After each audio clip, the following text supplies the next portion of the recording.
Eisto onomatu patros, kai tu huiu, kai tu hagiu pneumatos. Amen. Eulogetos. Johannes Neider. Eulogetos Kyrios Protheos tu Israel, poti episkepsato kai epoliesen liutrosin toi lao autu, kai egeiren keras sotrias gemin, en oiko David paidos autu, καθώς ελάλεσεν διά στόματος των Αγίων απ Αιώνος προφέτων αυτού.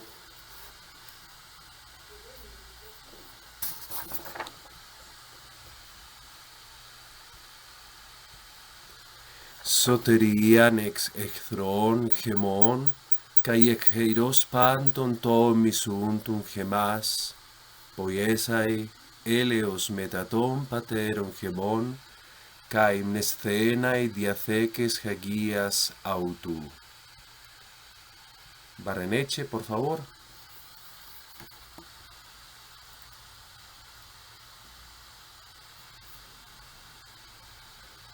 Horkon hon homosen pros Abraham, τον πατέρα χεμών, τον Δούναϊ χεμήν, αφοβός χεκ χeiros εχθρών, ρουσθέντας λαπρέουσεν αυτο εν οξιοθέτη καί δικαιοσύνη εν οποιον αυτού πασάις τάις χεμεράις χεμό. Kai siude paidion profetes iupsisto clefese, proporeus egar en opio en curiu, hetoi massa e hodus autu, todo una ignosin soterias to lao autu, en apese y hamartion auton. Gerson. Διεσπλάγνα ελέους θεουχεμών, εν χωρίς επισκέψετα ηχημάς ανατολέ εξύψους, επιβάνετο εις ενεσκότεη καί εσκία θανάτου καθεμένης, του δούναη καθεωθιώναη τους πόδας χεμών, εις χωρών εirένες.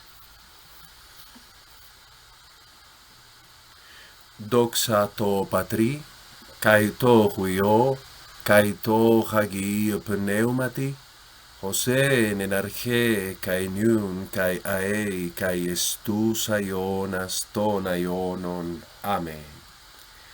Eisto onoma tu patros, kai tu huiu, kai tu hagio pneumatos. Amén. Vamos a comenzar la lección del día de hoy que inaugura también un nuevo número de lección, eta prima, ogdon mathema. Vamos a la octava lección, eta prima, ogdon mathema. Ogdon mathema. Bien, en esta octava lección tendremos nosotros varios puntos a ver, incluso algunos elementos absolutamente nuevos. Durante todo el recorrido que hemos venido haciendo en este curso, desde el principio hemos afrontado algunas de las categorías gramaticales que son importantes, tales como son el verbo y también el sustantivo. Finalizando el primer semestre, también recorrimos una nueva categoría gramatical, el artículo. Y hemos visto que esas tres categorías gramaticales pertenecen al grupo de categorías gramaticales, como ya lo hemos avisado en algún momento, de tipo variable. Es decir, son categorías gramaticales que en el proceso pueden sufrir una flexión, sea esta una conjugación o sea esta de tipo de la declinación.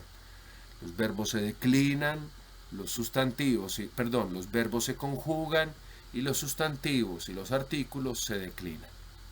Hoy vamos a iniciar con una nueva categoría gramatical. Ya también nosotros pues hemos un poco mencionado otras categorías gramaticales. Por ejemplo, en el vocabulario han aparecido adjetivos, pero no los hemos afrontado, no sabemos cómo es su funcionamiento dentro de la lengua griega y pues eso nos atiende al final de este curso. Hemos también avistado conjunciones, pero todavía no hemos dado el trato. Ya desde esta lección comenzaremos a darle también cabida a otras categorías gramaticales, afrontándolas de una manera ya más sistemática y analítica. La primera categoría que vamos a estrenar, digámoslo así, en la clase del día de hoy y en la lección del día de hoy es esta.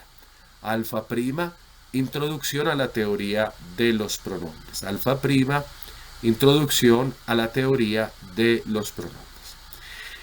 Los pronombres, pues como su nombre mismo lo dice, va a ser una de las categorías, como ya lo habíamos también expuesto en lecciones pasadas, una de las categorías sujetas a flexión, en este caso a declinación. Por tanto, nosotros vamos también a caminar a comprender uno de los elementos, una de esas categorías importantes, aunque en algunos textos no tan utilizados, pero que también definen una parte interesante dentro de la lengua.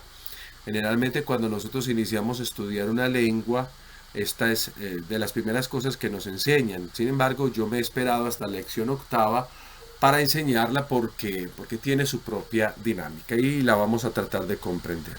Entremos a esta introducción de tipo general.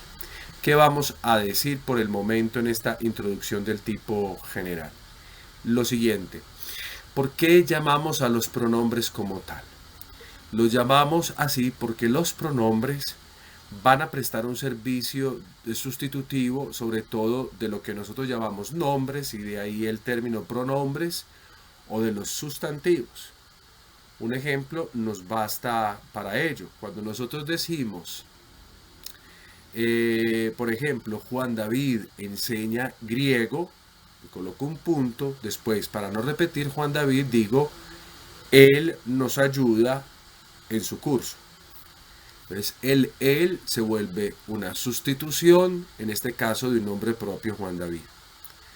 Sin embargo, si nosotros somos también un poquito más perceptivos, no siempre están sustituyendo, también pueden aparecer de buenas a primeras como si fueran absolutamente los protagonistas de una proposición.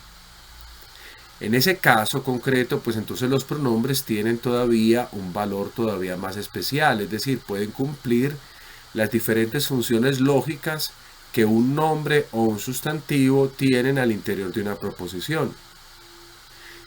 Claro, porque si pertenece a las categorías gramaticales variables, es decir, si ellos se declinan, o sea, son sujeto de flexión, eso quiere decir que los pronombres pueden prestar su servicio dentro de la proposición o como sujetos, o como complementos directos, o como complementos indirectos, o como complementos de especificación. Eso sí, la única cosa en la que ellos no van a ser declinados es en el caso vocativo. Si no pueden ser declinados en el caso vocativo, pues generalmente no van a prestar su servicio como complemento de vocación. O sea, nosotros vamos a tener dos casos directos, el nominativo y el acusativo, en los que se pueden declinar los pronombres, y tenemos dos casos indirectos, el genitivo y el dativo, en la que estos pronombres se podrán declinar. Los pronombres al mismo tiempo, pues, queridos muchachos, pues son bastantes. Es una categoría no muy compleja, pero al mismo tiempo tiene muchas clasificaciones.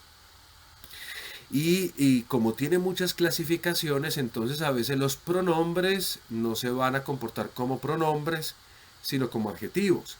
En algunas situaciones de acuerdo a la función que están prestando al interior de la oración, de la frase o de la proposición, lo que originariamente llamamos pronombre se puede convertir después en adjetivo. Y voy a tratar como de explicar con un simple ejemplo eso que estoy diciendo. Cuando yo utilizo el pronombre demostrativo este, yo puedo decir, este carro es bonito. Utilizando esa expresión este, si yo veo, ese este está calificando al carro, este carro. Y de hecho coinciden en nuestra lengua española con el género y el número. Estoy hablando de una sola cosa, entonces este está en singular. Y al mismo tiempo me estoy refiriendo al carro, entonces este es masculino, este carro. Este está en función de determinar al carro. Este carro es bonito. Entonces, en esa función, lo que en otro momento llamamos pronombre demostrativo se vuelve adjetivo. ¿Por qué? Porque está calificando al carro como este y no como otro. Es este y no aquel. Es este y no ese. En ese momento funciona como adjetivo. Cuando está determinando otro sustantivo o adjetivo, también podría estarlo determinando. Y concuerda con él obviamente en este caso en español, va a concordar con él en el número y en el género. Si en cambio yo modifico la frase, este carro es bonito, y quito la palabra carro, y simplemente digo, este es grande, observen que este no está en este momento concordando con nada, ni calificando a nada, sino que se refiere quizás, por ejemplo, a la frase anterior. Yo decía, este carro es bonito, punto, o coma, este es grande. Ahí yo tendría un este en función de pronombre, porque está haciendo referencia al este carro de la proposición anterior. Entonces, mientras que el primer este carro está calificando al carro, diciendo que es ese que yo estoy viendo y no otro, el segundo se está refiriendo a todo, a este carro. Entonces yo digo, este es bonito. Ustedes ven entonces ahí que, por ejemplo, al este le ha faltado concordar con otro elemento y se encuentra solito, prácticamente antes del verbo, como diciendo, ese es el sujeto. Cuando está en esa función, el pronombre es pronombre, deja de ser adjetivo. Esto que parece un poquito como de pronto ajeno, complejo para alguno, pues es lo que forma parte de nuestro conocimiento de la lengua española. Yo lo que voy a hacer acá es tratar de especificar en la siguiente clasificación cuáles de estos pronombres pueden tener este doble comportamiento, es decir, cuáles de ellos podrían ser simplemente un pronombre o cuáles algunas veces puede ser al mismo tiempo pronombre y puede ser al mismo tiempo adjetivo. Entonces miremos la clasificación, que es muy parecida a la clasificación que nosotros tenemos en la lengua española. Los pronombres pueden ser entonces, por ejemplo, pronombres personales. Ustedes ya los conocen. Yo no voy a enumerar cada cosa ni voy a explicar cada cosa porque tendremos nuestro momento para explicar cada cosa. Pero al menos como para que nos vamos introduciendo, si alguno no sabe qué es un pronombre personal, recuerde básicamente yo, tú, él, nosotros, vosotros, etc. Junto con los pronombres personales tenemos los pronombres demostrativos, que dependiendo de su función dentro de la frase o de la proposición, podrían abandonar su estado de pronombres para convertirse mejor en adjetivos, como el ejemplo que acabo de dar con este carro y este es. Pronombre adjetivo demostrativo. Los adjetivos demostrativos, recuerden, este, esto, esta, aquel, aquello, aquella, o esa, eso, ese. Bueno, ya esas son cuestiones que ustedes pueden ir analizando. Junto a los pronombres o adjetivos demostrativos también tenemos los pronombres que llamamos de tipo reflexivo, que son casi que paragonables a los pronombres personales. Dependiendo del pronombre personal también hay un pronombre reflexivo. Yo me cambio, ese me forma parte de los pronombres reflexivos. También tenemos de nuevo en el doble juego algunas partículas que pueden o funcionar como pronombres o que pueden funcionar como adjetivos. Y estos son del tipo posesivos. Mi casa, la mía. Por ejemplo, ahí está el juego de adjetivo posesivo, pronombre posesivo. Pronombres, adjetivos posesivos. También tendremos en griego los pronombres relativos, que los veremos en su debido momento, y alguno que otro ya comenzará a aparecer en los talleres y en los vocabularios. También los pronombres o adjetivos de esa misma clasificación relativos, pero con otra característica, son indefinidos. Los veremos en su debido momento.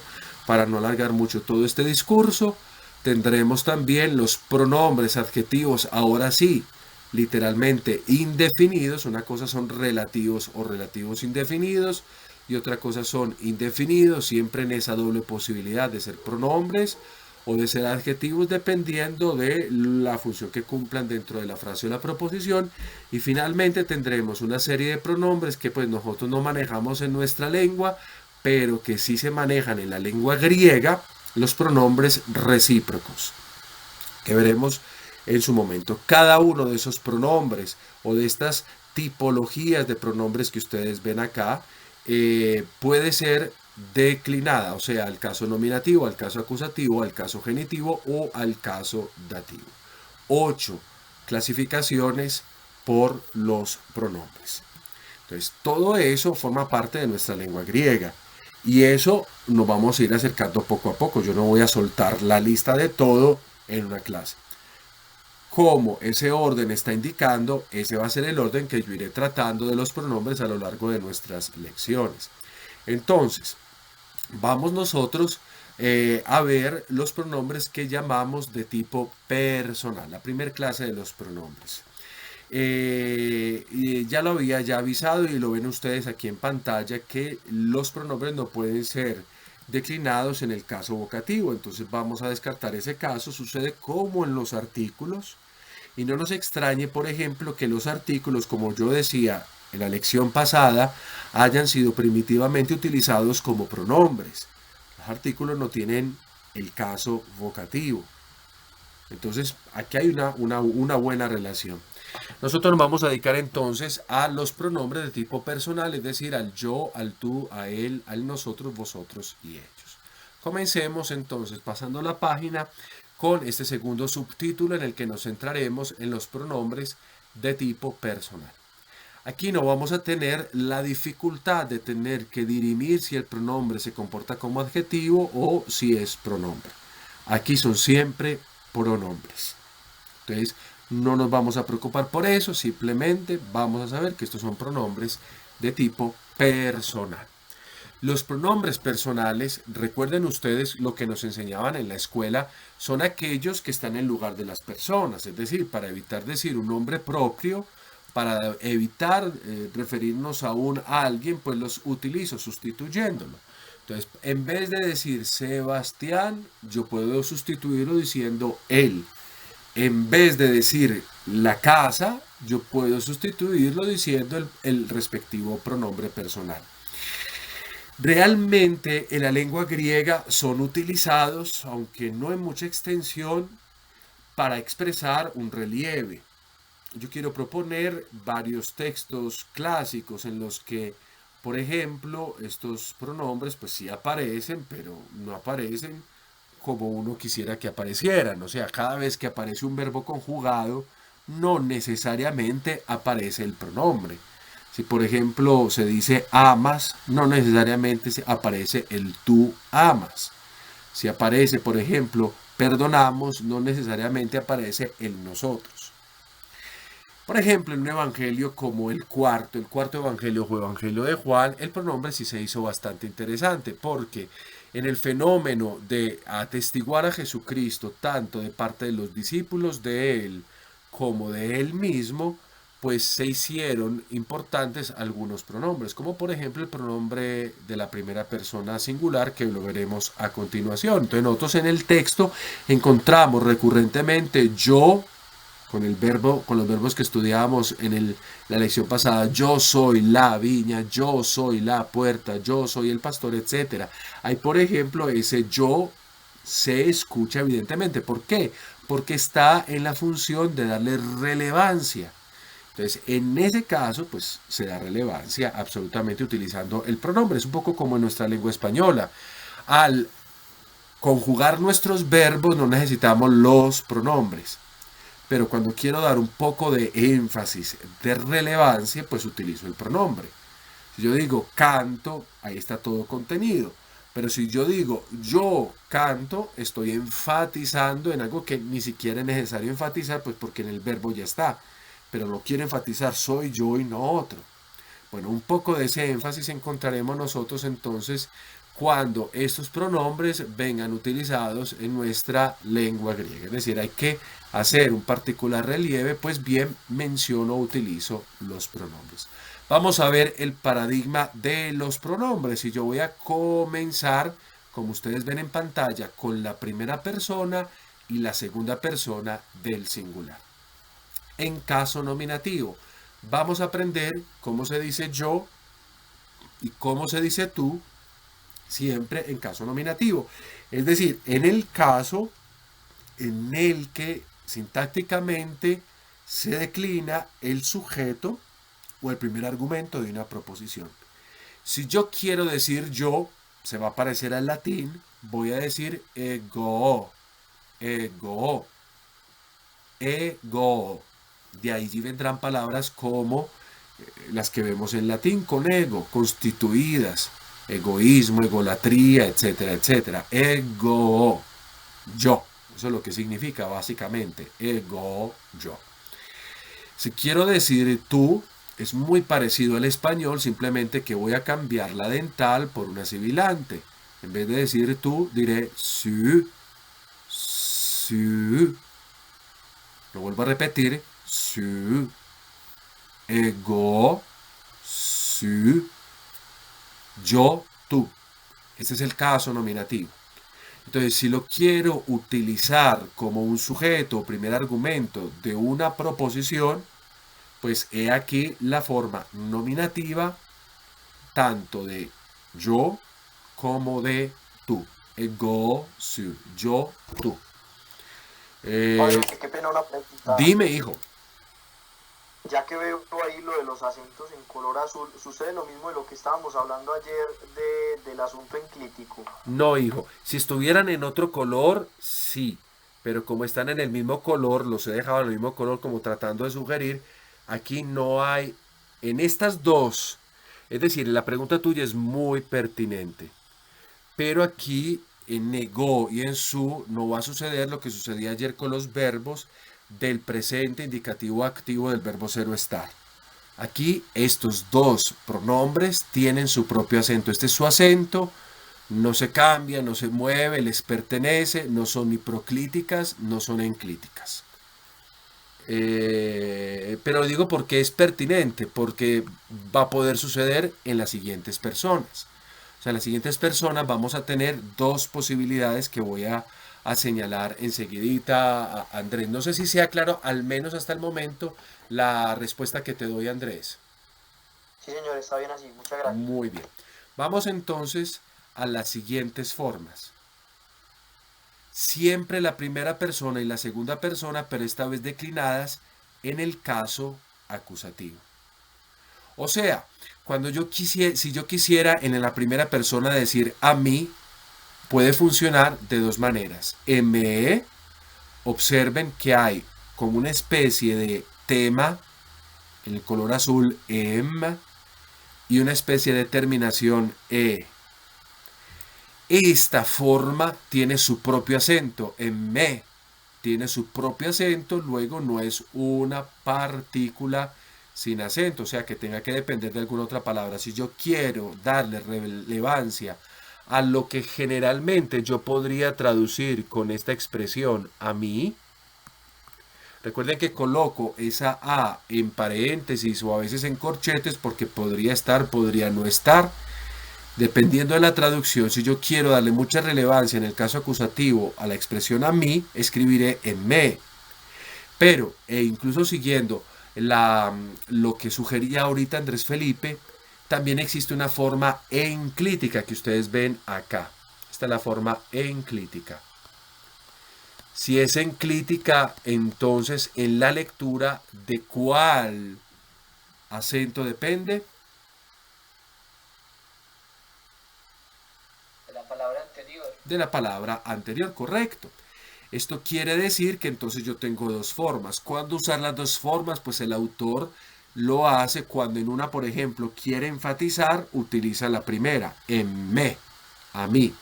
Y cuando no, utiliza simplemente la segunda, me. Si ustedes hacen caso, la próxima vez que hagamos el Padre Nuestro, van a encontrar las formas enclíticas, o si tienen el Padre Nuestro en la mano, van a encontrar esas formas enclíticas. Pero por el momento, pues no las miraremos hasta que no concluyamos, obviamente, todo el cuadro de nuestros pronombres. ¿Cómo sería la segunda persona?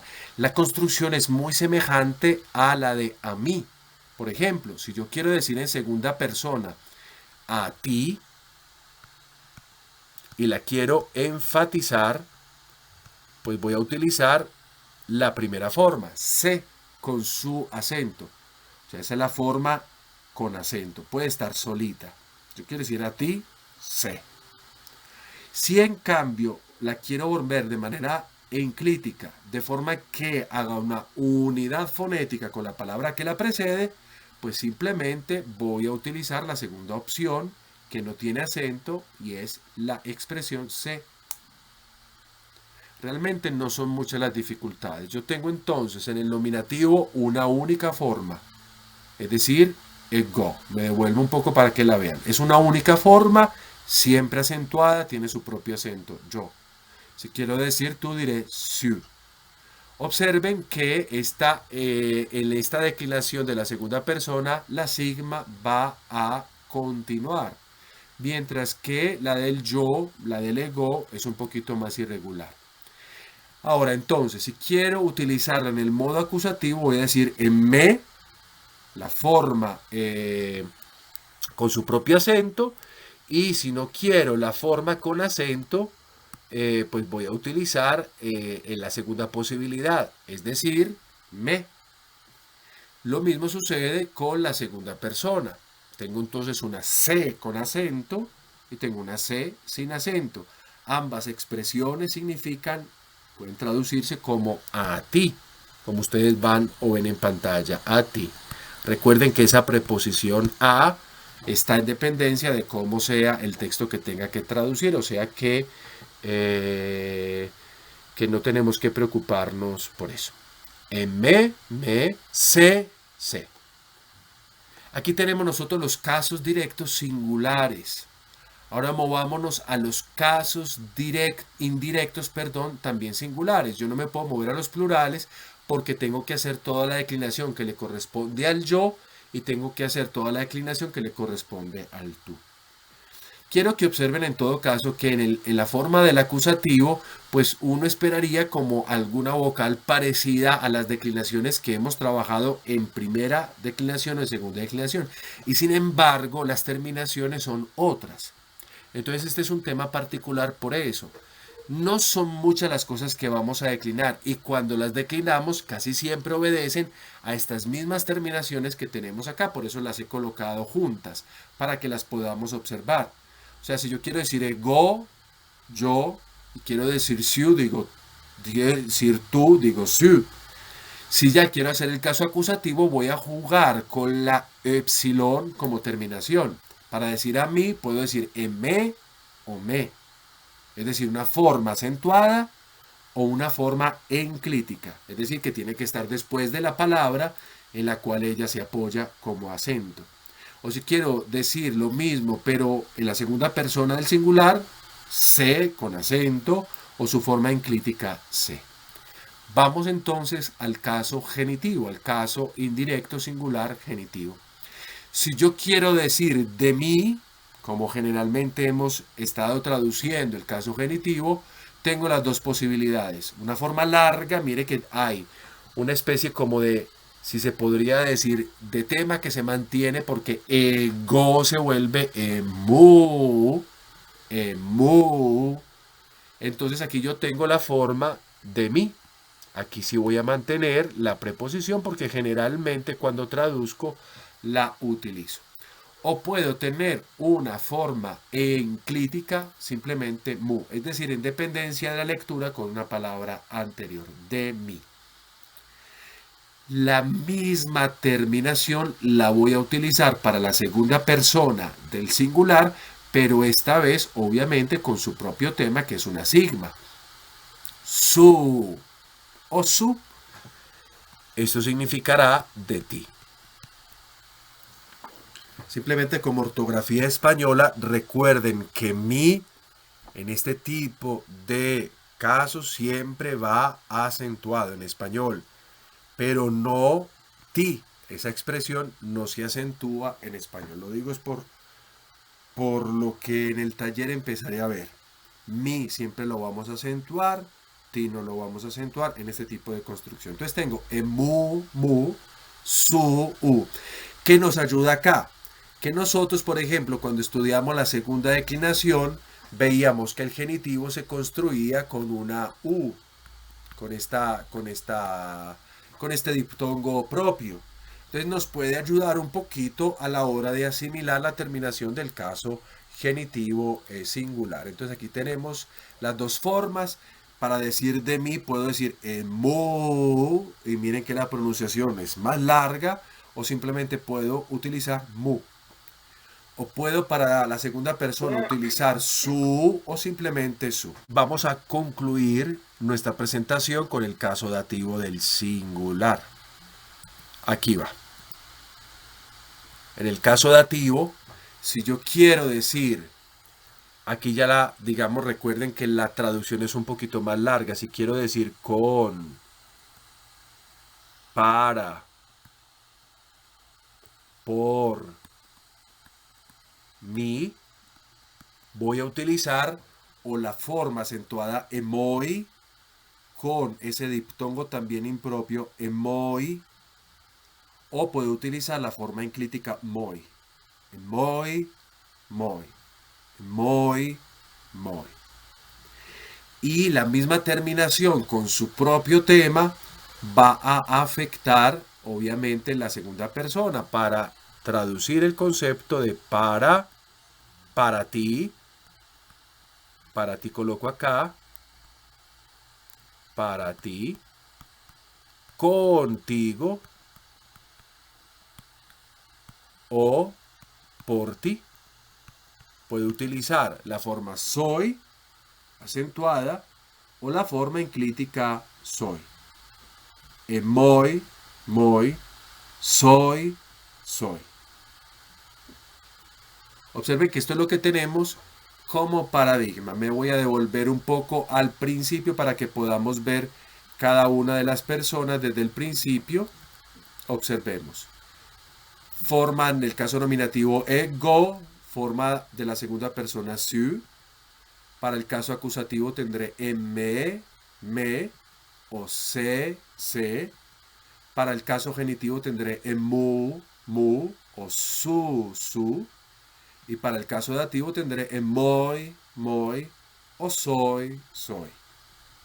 Aquí les presento el cuadro completico, como para que la visión universal de la cosa nos ayude también en cuanto a la asimilación. Vamos a establecer algunos elementos que nos pueden ayudar a asimilar. ¿Cuáles elementos? Por ejemplo, de la primera persona del singular. Se parece mucho al español. Miren que aquí tengo yo mi con una M y casi siempre voy a tener esa mu acompañándome cada una de las declinaciones, exceptuando por la forma del nominativo que será ego, que me la puedo aprender tranquilamente, ese ego por el latín. Recuerden el ego, el latín. Lo otro es que las terminaciones son constantes y que voy a manejar una doble variable. El caso enclítico es siempre más cortico, más breve, entonces voy a omitir una E inicial. Como ustedes pueden ver acá, hay una E inicial en las formas que tienen acento y que desaparece en las formas enclíticas. Esto como para la primera persona que hemos acabado de estudiar. Para la segunda persona yo podría establecer relaciones como que la sigma se vuelve el tema de todo este asunto, como ustedes pueden ver, o que también las terminaciones entre primera persona y segunda persona son básicamente las mismas en el caso acusativo, genitivo, dativo, exceptuamos el caso nominativo, donde las formas son cada una propias. Pero también observemos la relación entre su y tú, que es muy parecida a la lengua española. Esto para la primera y la segunda persona del singular. No puedo decir absolutamente nada más de estas personas, pues porque es lo único que hay. Entonces, como es lo único que hay, basta que nosotros asimilemos estas formas. Ego, me, mu, moi, moi. Y con su la misma forma. Su, se, su, soy, soy. Una cosa a señalar es que aquí se está cumpliendo una regla de la acentuación que estudiamos cuando estábamos hablando de los monosílabos en la primera declinación. ¿Y cuál es? Estas son palabras monosilábicas, exceptuando obviamente de la primera persona aquellas que están conformadas por las dos sílabas. Pero para decir una cosa, que en los casos directos, que son oxítonos, se convirtieron en perispómenos en los casos indirectos. Eso es una regla de la acentuación que nosotros tenemos. Entonces miren que aquí se cumple, pero obviamente en el genitivo, el dativo se escapa de ahí. Nosotros vamos a ver incluso esa excepción cuando estudiemos una palabra de la tercera declinación que también tiene ese fenómeno, pais, que significa niño, que ya lo hemos visto en vocabulario y demás, que puede tener los dos géneros, el género masculino y el género femenino. Cuando llegamos a un momento de la declinación mantendremos un acento, y cuando vamos a otra de las declinaciones mantendremos otro tipo de acento. En todo caso, aquí para que observen, hemos variado la acentuación en el caso genitivo y en lo otro nos hemos mantenido de manera oxítona. Bien, esta es la primera persona y la segunda persona del singular. Las personas plurales, entonces, para decir nosotros, vamos a utilizar la expresión gemeis. Quiero que observen los distintos colores que he manejado al interior de la escritura. En estas personas del plural nosotros no vamos a tener palabras enclíticas, lo cual quiere decir que esta es la forma y basta. No hay dobles formas. Para decir nosotros, solo decimos gemeis. Para decir vosotros, diremos humeis. Observen, gemeis, humeis. Con la primera traduzco nosotros o nosotras, porque es una palabra con las dos posibilidades, y con la segunda traduzco vosotros o vosotras. O también ustedes, porque generalmente, al menos en nuestro uso de la lengua aquí en Latinoamérica, utilizaremos más el ustedes que el vosotros. Gemeis, humeis, vosotros, humeis, nosotros, gemeis. Gemeis, nosotros, humeis, vosotros. Observen que lo único que ha cambiado es la vocal inicial. Entonces, eso puede un poco confundirnos. Yo diría simplemente traten de asimilarlo según el rigor, según lo que les dé. Yo, por ejemplo, cuando era estudiante como ustedes, me aprendí gemeis es nosotros, nosotros es primero que vosotros, porque la eta es primero que ypsilon. Entonces, gemeis nosotros, humeis vosotros. Esa era mi forma mnemotécnica para no confundirme entre una forma y la otra, pero ustedes como quieran. Gemeis vosotros, gemeis nosotros, humeis vosotros. Vamos entonces al caso acusativo. Recuerden que vocativo no tenemos. Solamente una forma, y la forma es la primera persona. Mantenemos esas letras azules que nos sirven como tema y vamos a agregar otra terminación de manera que tendremos gemás, gemás, que sería un nosotros o a nosotros o nosotras. Gemás, gemás. Y en la segunda persona del plural tendríamos, siempre conservando las letras, el tema hum, tendríamos la misma terminación, humas, humas, a vosotros o a vosotras. Humas, gemas, humas, a nosotros, a vosotras, a vosotros o a vosotras. Son formas que entonces se cobijan los géneros diferentes. Gemas, humas. Ahorita tuvimos, me revuelvo un poco, geméis, huméis, la misma terminación, cambia un poco el tema. En el acusativo tenemos gemas y tenemos humas también. En el acusativo ha cambiado la terminación, manteniendo los temas que teníamos anteriormente. Humas, gemas, gemas a nosotros o a nosotras y humas a vosotros o a vosotras. Vamos entonces a los casos indirectos, comenzando con el genitivo. Y aquí ustedes van a reconocer, por ejemplo, cuando nosotros decimos pater gemón. Helo acá. Gemón. Expresión que significaría de nosotros. Observemos esta terminación. Yo les decía a ustedes que ese on de genitivo plural pues atraviesa todas las declinaciones y no es la excepción en este caso. Mientras que las otras formas pues no estamos habituados a ellas. Por ejemplo, en el nominativo plural, el eis, no hemos estudiado ese tipo de terminación, aunque en el acusativo plural sí tenemos un as en la primera declinación. Bueno, aquí tenemos un on que se vuelve la terminación característica del genitivo plural universal. De nosotros, gemón. Recuerden cuando hacemos la oración pater gemón. Eso significa padre de nosotros. Pater gemón, hoentois, suranois, hagias theeto, to onoma su.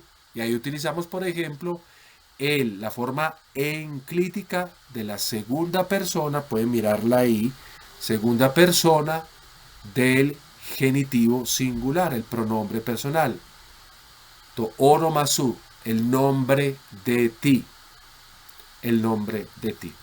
Vamos entonces a la segunda persona del genitivo para traducir ese de vosotros o de vosotras. Y que a la lectura vamos a leer como humón, humón. O de ustedes también podemos traducir gemón, humón, de nosotros o de nosotras, y humón, de vosotros, de vosotras o simplemente de ustedes. Gemón, humón. Voy a irme desde el nominativo para que vamos en el repaso asimilando un poquito las cosas. Tenemos un nosotros o un vosotros dicho, geméis, huméis. Tenemos un caso acusativo con gemás, a nosotros o a nosotras, y con humás, a vosotros, a vosotras o a ustedes. Y un caso genitivo que tenemos en gemón, de nosotros o nosotras, y un gemón, de vosotros o de vosotras. Eis, as, on, han sido las terminaciones. El tema se ha mantenido en la primera persona en un gem y en la segunda persona en un hum. Nos queda simplemente para finalizar el caso del dativo, o sea, un caso indirecto plural. Manteniendo el tema, vamos a agregar una nueva terminación. In, gemin, gemin, para traducir todo ese concepto de para nosotros, con nosotros o por nosotros o nosotras. Gemin, simplemente como por asusar un poquito la lógica y cómo sería entonces la segunda persona del dativo.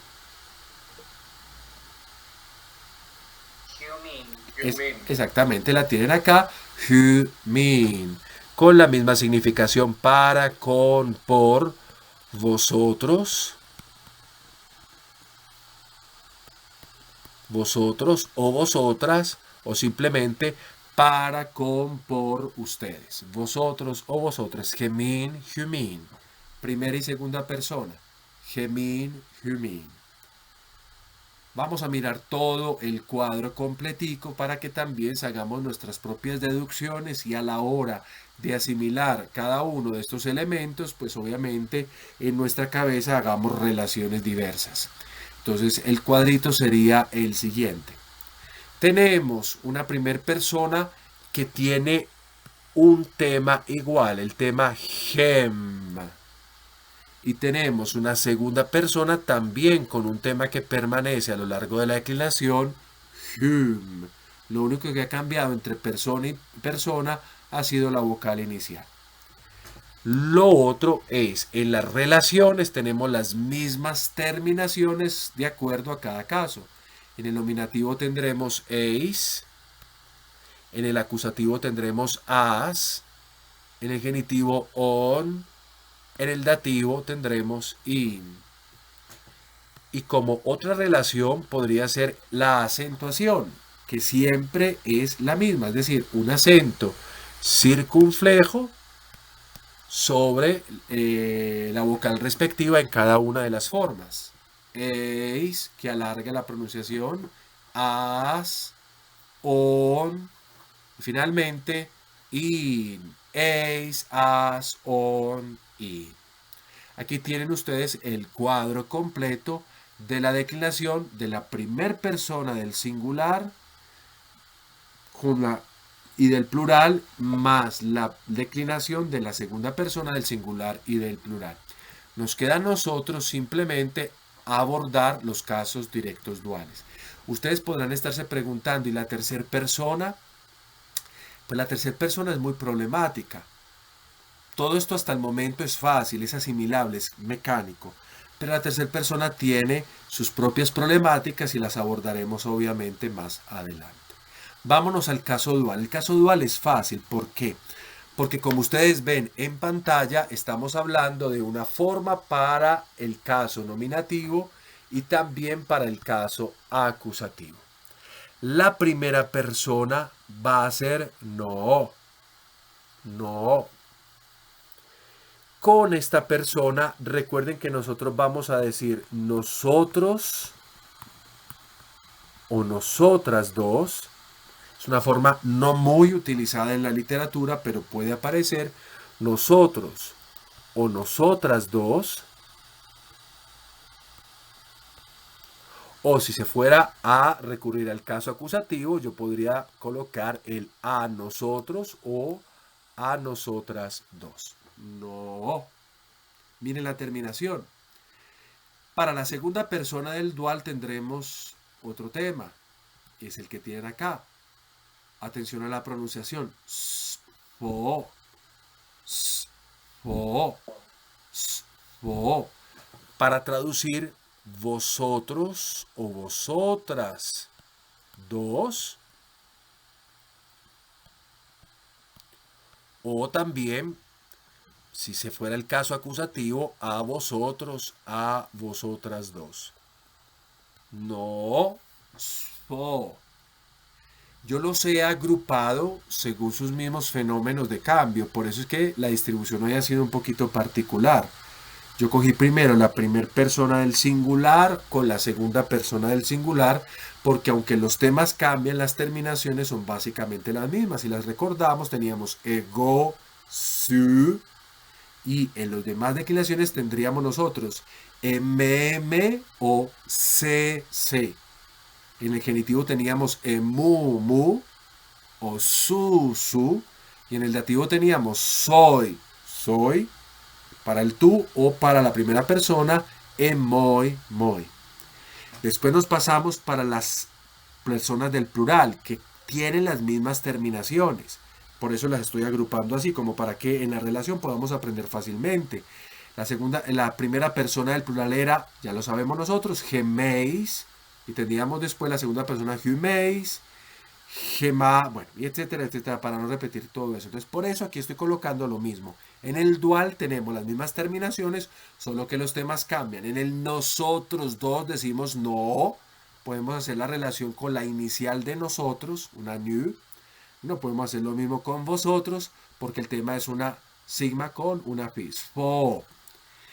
Y nos vamos entonces a los casos indirectos, que también van a tener una única forma para sea el genitivo o para el dativo. Si yo quiero decir o de nosotros dos, o para, por, con nosotros o nosotras dos, voy a utilizar esta forma. De nuevo el tema, que es exactamente igual, pero una terminación que hasta el momento es como una especie de combinación de genitivo con dativo. ¿Por qué digo combinación? Pues porque tenemos la omega con la new, la terminación, digamos, universal es una on, pero como para rescatar el dativo tenemos también una iota. Entonces es una cosa un poquito particular. Non o noin, que puede significar tanto de nosotros dos o nosotras dos, si nos referimos al genitivo, o podría significar, si nos referimos al dativo, en para, con, por, nosotros o nosotras dos. Non, o quienes pronuncian la iota suscrita, noin. Aquí tenemos esas dos formas. Non, noin. Y la segunda persona, ¿cómo es? ¿Cuál sería la lógica? ¿Cómo debería ser, según ustedes? De acuerdo a lo que hemos visto. La segunda persona. Observemos acá cómo es la segunda persona y su tema. Entonces, ¿cómo sería? Sería spon o spoin.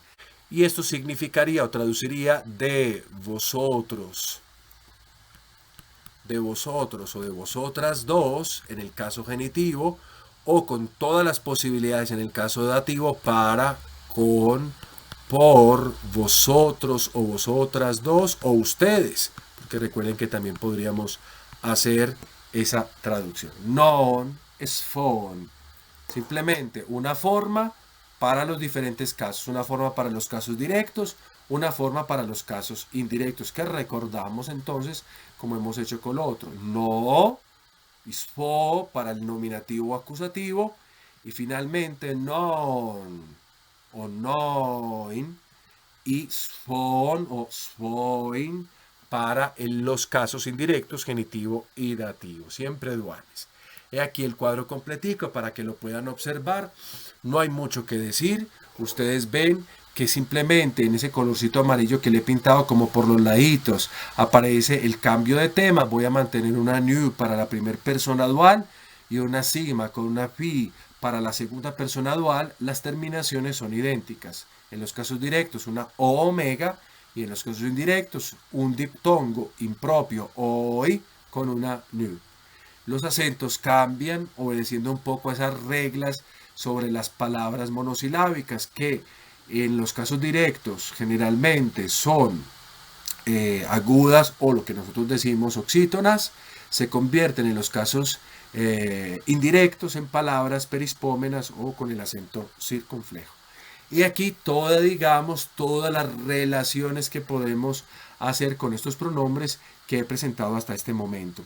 Toda esta parte es una parte muy mecánica, es una parte de aprendizaje. Yo podría simplemente decirles a ustedes, consulten una gramática todos estos pronombres, pero me gustaba era presentarles a ustedes no solo los pronombres, sino como la lógica de estos pronombres, un poco cómo funcionan cada uno de ellos. Bien, vamos a agregarle algo más. Durante el hecho de los textos que nosotros vamos a ir leyendo, vamos a poder encontrar algunas cosas particulares, simpáticas, que es bueno que nosotros sepamos, y que en los ejercicios que vamos a hacer, que ustedes van a hacer en el taller, se van a poder encontrar. Entonces quiero darle cabida a esto. Como conclusión de todo lo que hemos hecho nosotros, nos damos cuenta que los pronombres personales no distinguen un género. Sí distinguen el caso, sí distinguen el número, pero no distinguen el género. O sea que todos los pronombres que nosotros tenemos pueden ser o masculinos o femeninos, si se pudiera hasta neutro, eso dependería, pero son eso, o sea, no tienen formas que respeten cada una de esas divisiones, como por ejemplo sucede en el adjetivo. Recuerden que cuando yo les he presentado los adjetivos en los cuadros de vocabulario, nosotros tenemos una forma para el masculino. Por ejemplo, cuando nosotros decimos la palabra digno, jícanos, tenemos una forma para el femenino y entonces tendremos la forma terminada en eta y eso va a ser bastante interesante porque terminado en eta eso sugiere que tenemos que seguir una forma, la forma de la primera declinación jicané, del alfa impura, o tenemos una forma neutra, jicanón. O sea, 3 formas que se declinan en cada uno de sus casos. Pero en esta forma, digámoslo, de pronombres no tenemos esa división entre géneros. Cada palabra puede obedecer a alguno de los géneros de la lengua griega. Junto con esto, es muy peculiar y quiero volverlo a observar, llamar la atención a ustedes que solamente, atención, solamente la primera y segunda persona del singular, los pronombres singulares, presenten una forma acentuada y una forma que no tenga el acento.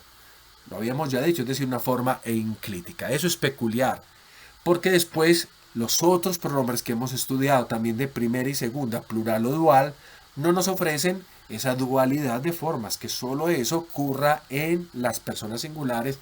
Es una peculiaridad que nosotros pues tendremos que tener en cuenta.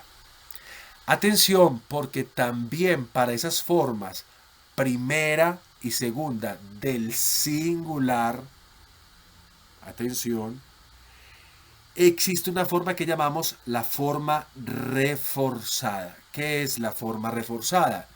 Es que a esas formas primera y segunda singular yo les puedo agregar un sufijo también enclítico, es decir, sin acento, el sufijo que ustedes están viendo en pantalla, el sufijo ge.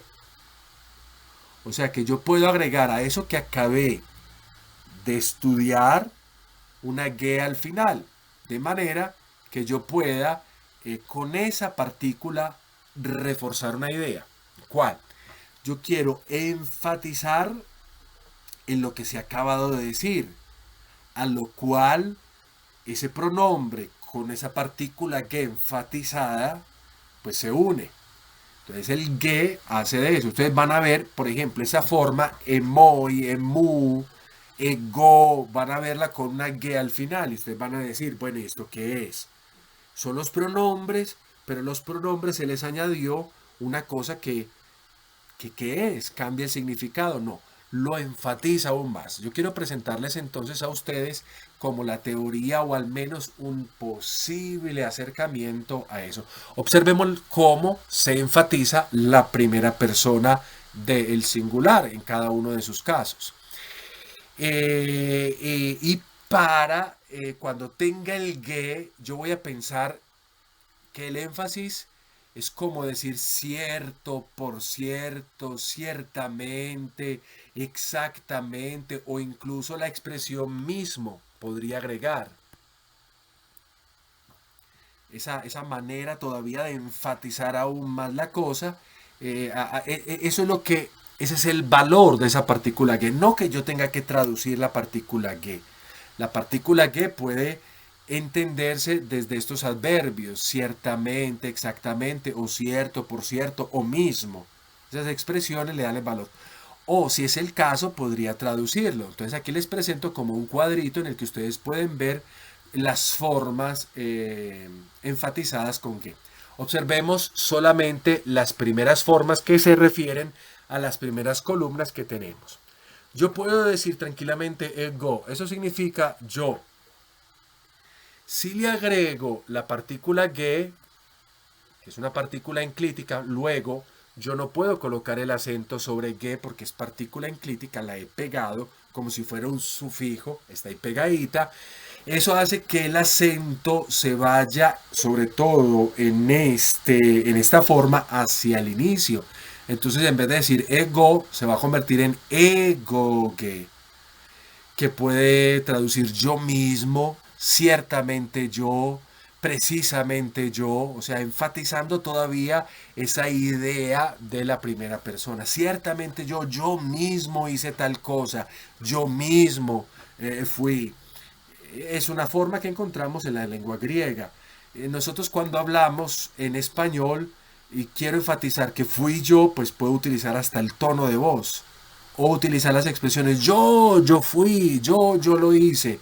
Pues en manera literaria, manera de escritura, estas formas que ustedes ven acá hacen eso que yo estoy diciendo con mis expresiones. Por ejemplo, al pronombre me voy a agregar la g y me queda mg, mg. Como ustedes ven, estoy utilizando las formas no enclíticas. Recuerden que el pronombre de primera persona también tiene me, mu y moi. Pero no puedo utilizar eso porque sería pegar dos enclíticas. Me con ge. Entonces voy a utilizar son las formas que sí tienen acento. Entonces aquí me queda mg para decir a mí mismo. Cierta, a mí como expresión de certeza, de precisión. Por ejemplo, en mugue, yo no puedo poner el acento circunflejo sobre la epsilon. ¿Por qué?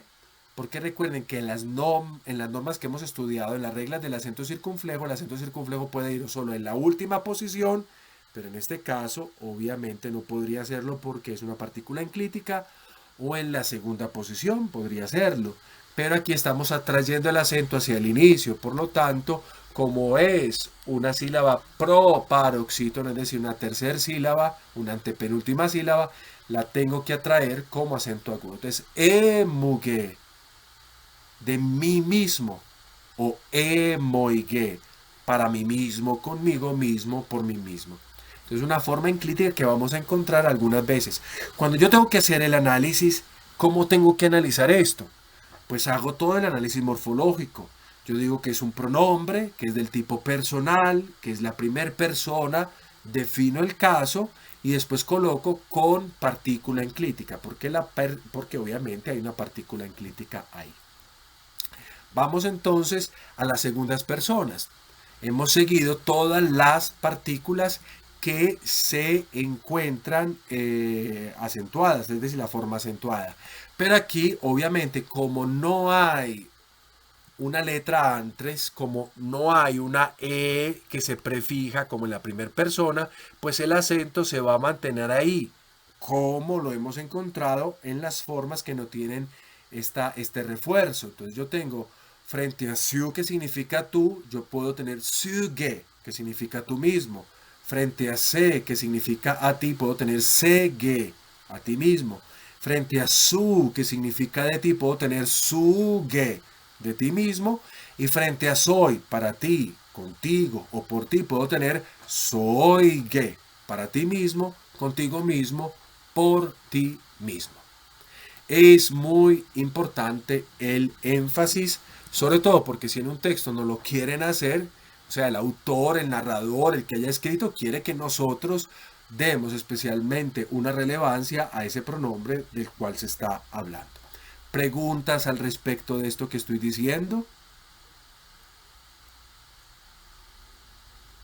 Si no hay preguntas, entonces pasemos a analizar o pasemos a describir más específicamente cómo sería el análisis morfológico de un pronombre personal. Vamos a hacer esa distinción. Vamos al análisis morfológico.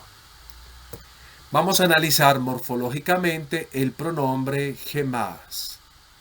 El pronombre gemás. Cuando yo quiero analizar morfológicamente un pronombre personal, estos son los elementos que debo tener en cuenta. Primero que todo, siempre la pregunta clásica. Categoría gramatical. Yo tengo que definir qué tengo ante mis ojos. Si tengo un artículo, un sustantivo, un verbo, que son las categorías que hemos estudiado, o si tengo un pronombre. ¿Cuál es la categoría gramatical? Obviamente es un pronombre. Como al inicio de esta lección yo he dicho que hay 8 tipos de pronombres, tengo que definir qué tipo de pronombre es este.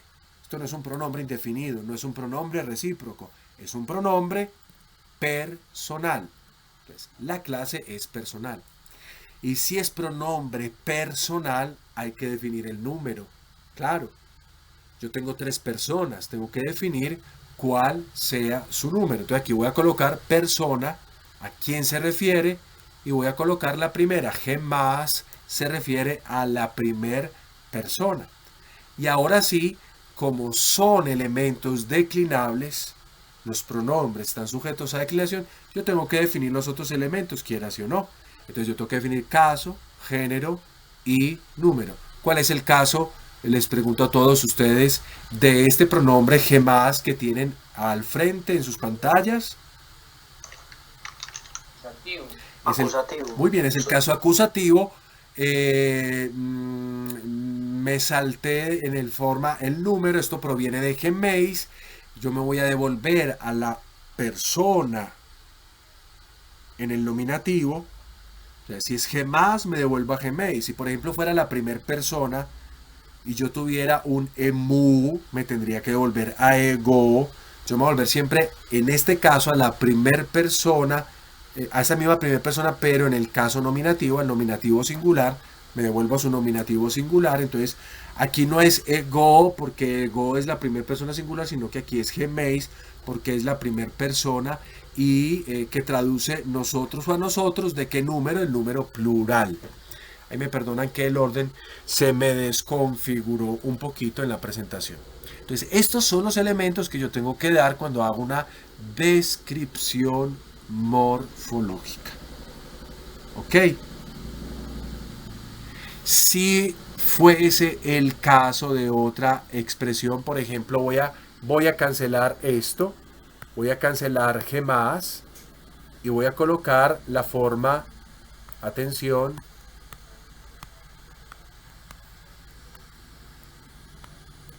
emuge. Si yo tengo que definir la categoría gramatical, pues diré pronombre. Si tengo que definir la clase, será personal.